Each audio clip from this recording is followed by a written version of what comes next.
For the Los Angeles Times and The Envelope, I'm Mark Olson, and we're here today with actor Pierre to talk about the movie Rebel Ridge. Aaron, thanks so much for being here. Thank you for having me. And in part, I mentioned that we're here to talk about Rebel Ridge just because you've been so busy these past few years. I can imagine there are times when you're like, what am I here to talk about? Like, you have so many projects that you've been involved in. I've been very fortunate and very blessed on my journey.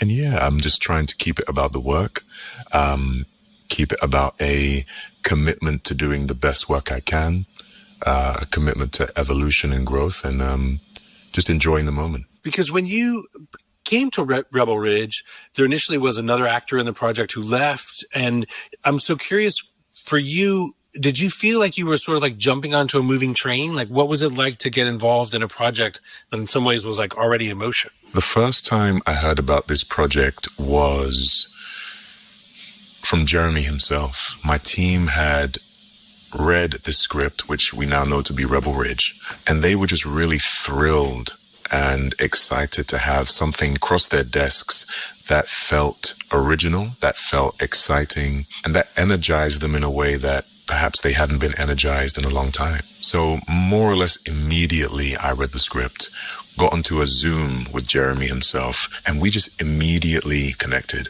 I think there is something to be said for instincts and something to be said for a gut feeling.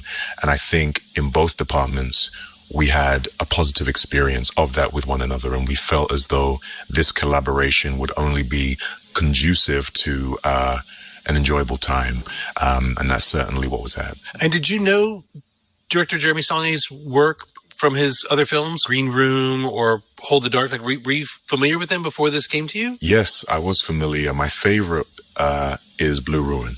I think that is a masterpiece, and I think that is Jeremy arguably at one of his happiest, so far as a filmmaker, and just, getting to flex all of those different muscles and talents that he has. After seeing Blue Ruin, I always wanted to work with him. I didn't know if it would ever come to fruition or if it would even be a possibility. And then Rebel Ridge came along, and we got rocking and rolling. And then you mentioned instinct and how you sort of have to learn to kind of trust your gut on like working with someone like Jeremy, you're saying yes to a project.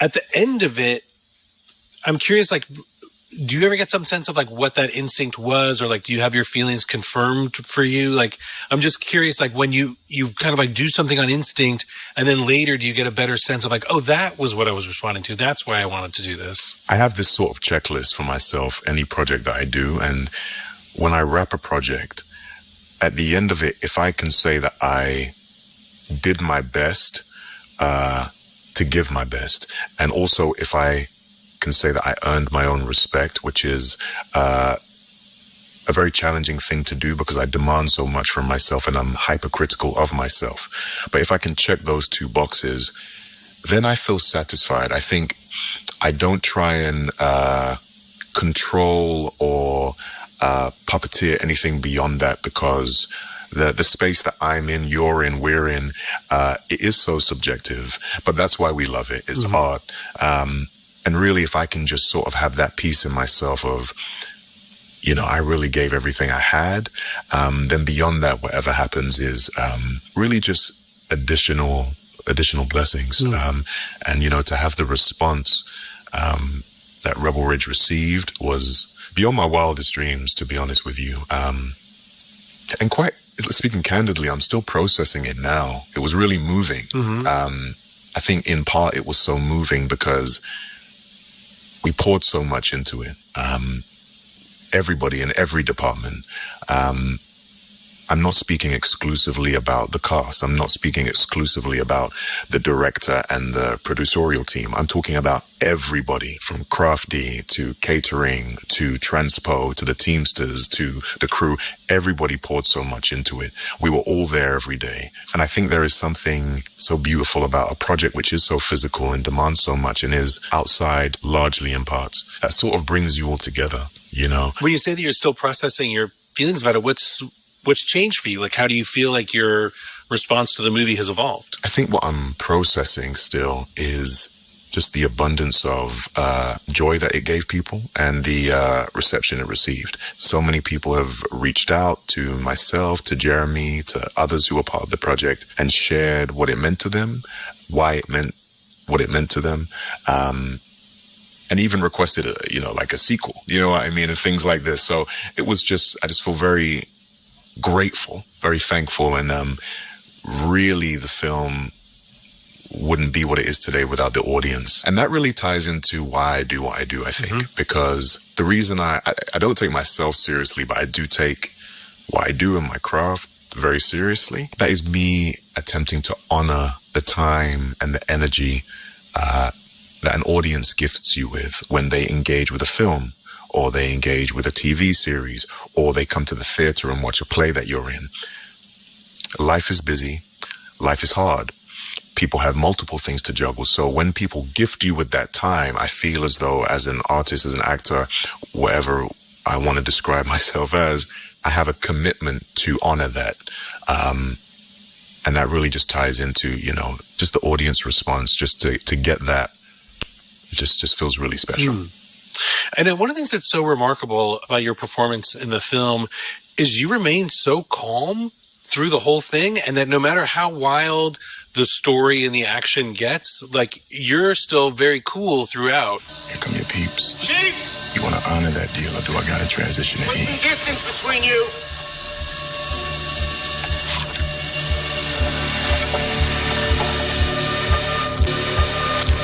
Let's not do that. How did you sort of come to that choice? And tell me a little bit about just that essential nature of your performance. That's a great question. I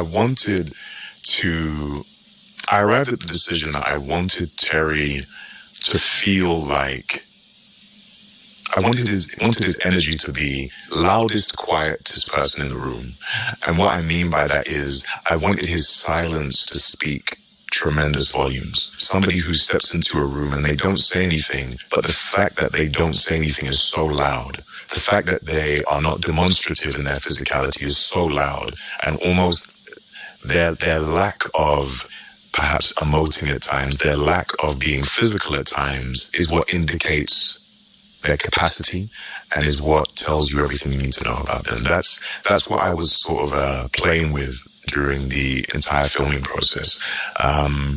And it was a lot of fun to do so. That's one of the beautiful things about a character that is so wonderfully written. Terry is written in such a dynamic way, in such a nuanced way, and really such a generous way.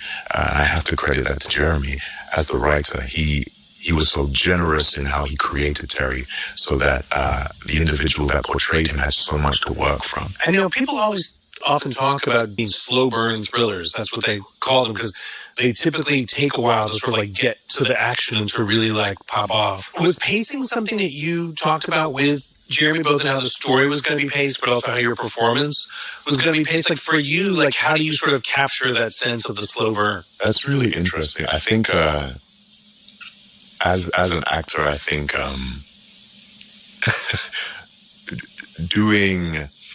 doing things in a slow pace is not something I have an issue with. If anything, directors have to say, "Hey, Aaron, let's," because I like to enjoy moments, in the context of portraying a character. So really, this was exactly the lane that I enjoy operating in so far as action and thriller. And I love enjoying those beats and enjoying those moments and really being unapologetic about it. So it was a lot of fun. The moment where, for example, Terry rides into, where the sheriff's office is,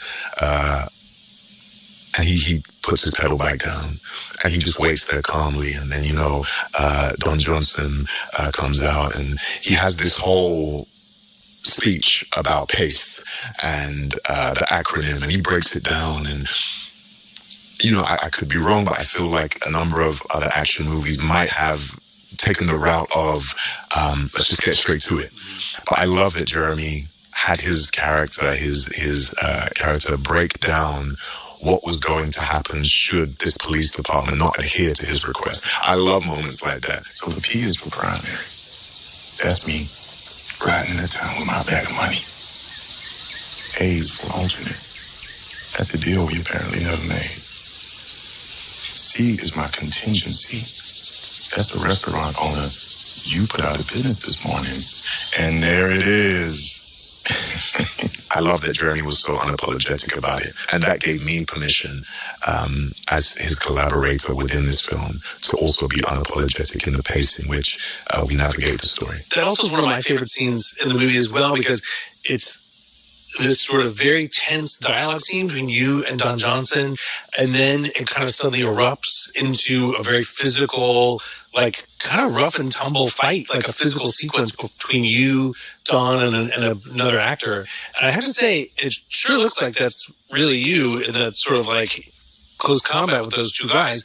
What kind of training did you do for that? And what was it like to sort of go from the paced, restrained dialogue to like break into the action like that? Oh, it was so much fun. You'll hear me commend and celebrate the crew a lot because they deserve it, they earned it, and they're just phenomenal. So I really had a lot of guidance, I had a lot of help with the physicality of Terry, with the intellect of Terry, from the stunt department and from our advisors, map instructors, for example. So we really did a lot of physical training prior to production commencing, pre-production. We did wrestling training, we did boxing training, we sparred. So it was really in my body. I'm already, a student of martial arts, and I love it. It's the most humbling thing in the world, and I just adore it. And I'll always be a student of it. So that was really fun for me to be able to do that for my job, and, we would wrestle, we would box. And so by the time we got to choreography, it really was it just felt somewhat fluid and easy because moving in that way was already in my body. That was how we warmed up. That's how we would sometimes start days. That's sometimes how we would end days. That's sometimes how we would spend a day on the weekend. So it was really in me at that time. And again, it goes back to, being the loudest, quietest person in the room. I like that Terry goes from that speech to, okay, you've now left me no option but to demonstrate everything I just told you about that I had the capacity to do, but I was hoping not to have to do. There was sort of a running joke in the crew that Terry likes to teach manners. And that was like a running joke, and I guess that's kind of what he did. He does, yeah. There also is a scene in the film where Terry, your character, is on a bicycle and he's racing a bus. Yes. And I've seen some of the behind the scenes footage. You're on this kind of contraption that's like a sort of a motorized cart that has a bicycle sticking off the front of it. But I have to say, I would 100% believe that you were like racing that bus on a... See, here's the thing. So, as you know, it takes a lot to make a film, and it takes a lot to capture a scene like that. There was a version of that bus scene where I'm pursuing the bus on a pedal bike, just me. There's a version of it where I'm pursuing the bus on almost like a bike rig that is fueled by a motor, almost like a small go-kart. There's a version of it where I'm quite literally attached to the bus, and I'm physically pedaling and exerting myself as hard as I can. And then Big Bruce Lawson, who I love, by the way, he's gently pushing me closer and closer to where the driver is driving the bus. So all three of these versions all require me to pedal, but not all of them am I making movement purely on my own accord.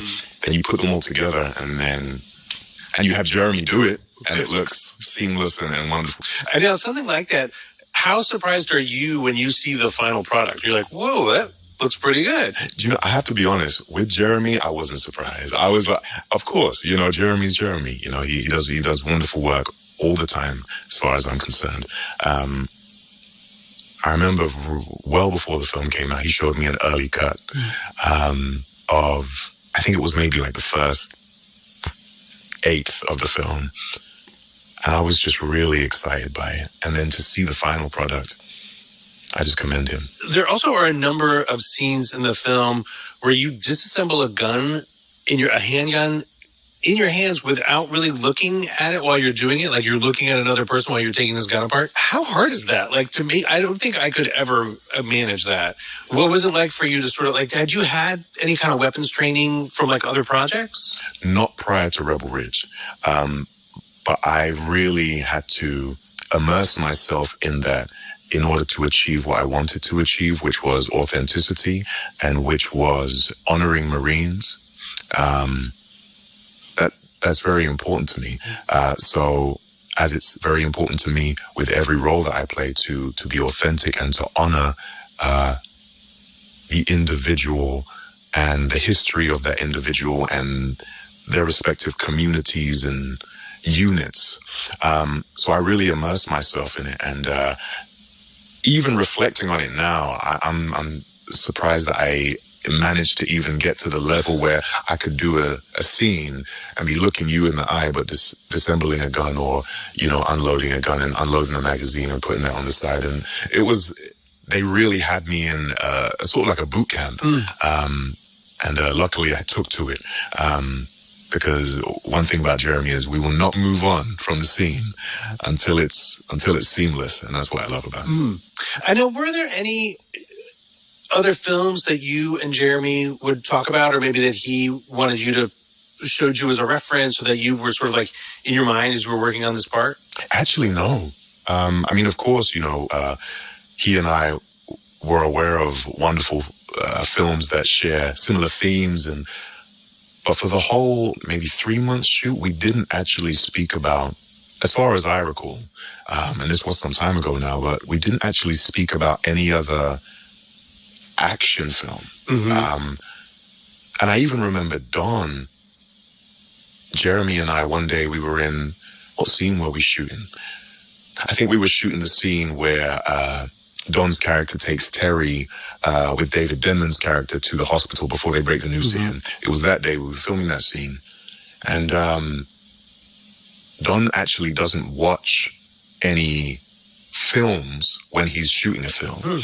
So that was kind of the energy actually while we were filming Rebel Ridge of let's just focus on this and creating this original film without influence, or at least without any conscious influence. It was, of course, it's art, so subconsciously you're always going to be influenced and it's going to be a version of, but it's, and that's inspiration. But we really just focused on Rebel Ridge and how do we want to tell the story of Rebel Ridge. Tell me more about working with Don Johnson. Like, he seems like a super cool guy that it would be fun to like meet and hang around with. But then it's funny that he's so good at playing this like really smug jerk of like a crooked sheriff. Yeah, Don is wonderful. Don and I get along really wonderfully. It's so funny. I think actually the fact that we got along so well allowed us to create such tension and friction within the scenes, because we were able to, outside of the context of the scenes, discuss what we wanted to achieve and how we wanted to achieve it, the different versions of this and the different iterations of it. And then when the cameras started rolling, we had substance because we had everything we had discussed. And in those moments, it wasn't Aaron and Don, it was really Terry and the sheriff. We just, Jeremy creates this environment where it really is conducive to, I think, the best work, because he protects with everything the scene and the place where the scene has taken place. So you can have a laugh and a joke outside, because as soon as you step into that atmosphere, that arena, you're in that world now. Before 2 days ago, I'd never really been in a street fight. Well, I've been in plenty. Yeah, I can feel that from you. It's gotten out of hand. We can agree on that. Got me thinking, what if we just walk away? Well, now you're starting to talk. But I was like, nah. I know the story of the film is about a black man coming into a southern town. Race is a real undercurrent to the story, and yet it's something that, apart from kind of one scene where a black female police officer sort of calms down a group of white men, it's never really explicit in the film. For you, what was it like to have that sort of bubbling underneath? And did you like the fact that there was never a big conversation about it, and that there's not that scene in the movie? How did you feel about the way the story dealt with that? I think Jeremy did a brilliant job of... Let's keep this dialogue going. Look at me.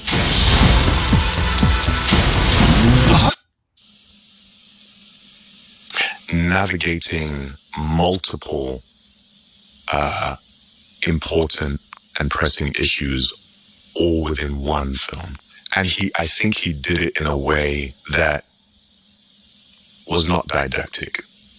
And I might even say that when things, in this particular context, him navigating those things in a way that isn't didactic allowed for it to resonate even deeper with audiences.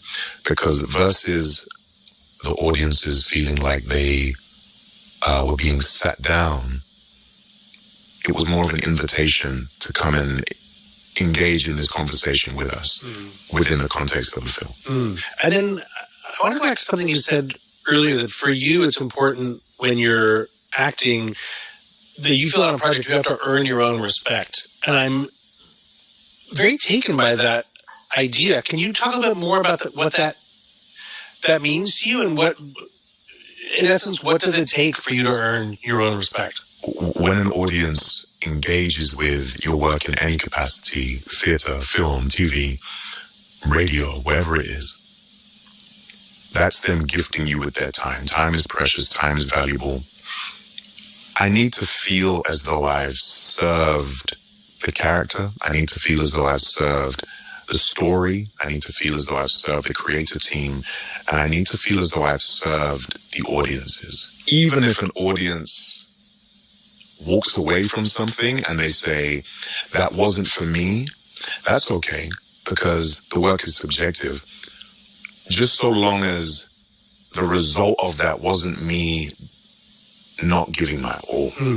If I don't give my all, I'm not at peace, you know? And I think that really just comes from gratitude for the opportunity. And that ferocity of work ethic that I have is just fueled by gratitude. You know, I'm well aware that this is not something that is a given to be blessed in a position where you can tell stories on this level with such wonderful creatives. And also I've been in a position where this is everything I wanted to do. All I could do, but I was unemployed and I was, you know, in a very financially challenging position, and telling people I'm an actor, but I had nothing to show. So I think actually having all of those life experiences of those rough times and those challenging times, when I am now in this position where I'm fortunate to have an abundance of options and things available for me to engage with, it's just never missed on me. Ever. It's just never missed on me. And it just would never feel right to take that for granted. What are we doing here? We have an opportunity. Let's give it our all. Maybe it lands flat. Maybe it's a major success, but whatever we're doing, let's not hold our punches. Let's give everything we've got. And then last year you were also in Mufasa, The Lion King. You did the voice of Mufasa. Yeah. And as I understand it, now you had previously worked with Barry Jenkins on the Underground Railroad. That's big, bro. Yeah. And as I understand it, he initially reached out to you. He saw you on stage, and he just sent you a DM to reach out. He did. And now, as an actor, is that kind of what you're hope? You can't even really hope for that to happen in a way. I thought somebody was messing with me. I promise you. I think we had just finished an evening performance at the Globe, Shakespeare's Globe, on the South Bank of Othello. Mark Rylance was playing Iago. Andre Holland was playing Othello. Phenomenal actors both. The whole team, phenomenal actors. And I just finished the evening show, and I think I was coming out of the underground at Earl's Court Station, and my phone pinged, and it was a DM from Barry, and I was like, this has got to be a joke. Somebody has got to be sort of they've heard me, talking about how much I want to collaborate with him, heard me talking extensively about what he achieved with Moonlight, and And then I opened it, and it had the, the little verified blue tick. And I was like, this is actually Barry Jenkins. And he was just saying, he was like, hey man, I really enjoyed your work on the stage as Casio. I have this project upcoming, and I would like to engage in a conversation with you about it. That was a really special moment for me. And then with the Lion King in particular, what was it like taking on the role of Mufasa? I mean, that's originally voiced by James Earl Jones. Was it a challenge for you to find your own way, essentially your own voice for that character? First and foremost, James Earl Jones originated Mufasa and is and always will be synonymous with Mufasa. His portrayal is just so beautiful and timeless, and is not only with me for the rest of my life, but with all of us for the rest of our lives. And most importantly, it can never be matched. That actually brought me a lot of peace.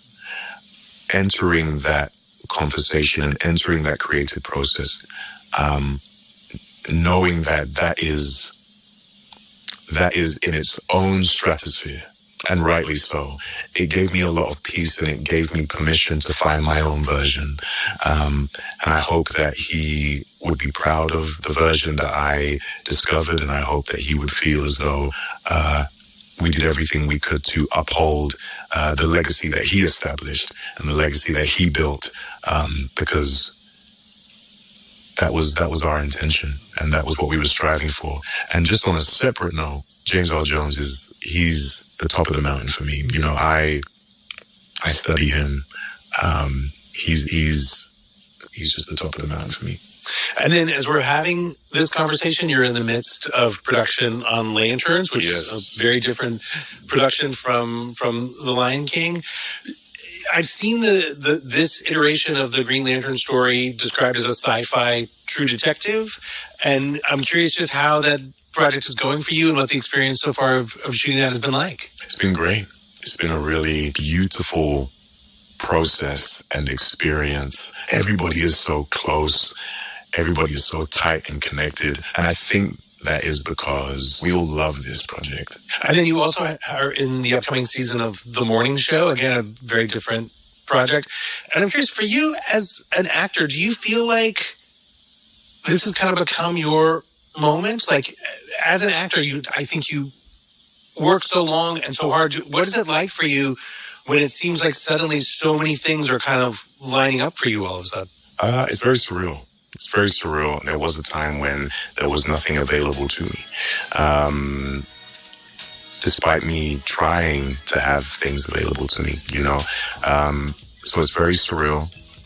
Again, abundantly grateful. And I think it's about just utilizing these moments to learn, to grow, to evolve, and just to serve this space as best I can. It's impossible not to have an amazing time on The Morning Show. All of those wonderful artists and creatives, we had a really great time. Well, Aaron, Pierre, thank you so much for joining us today. Hey, thank you so much.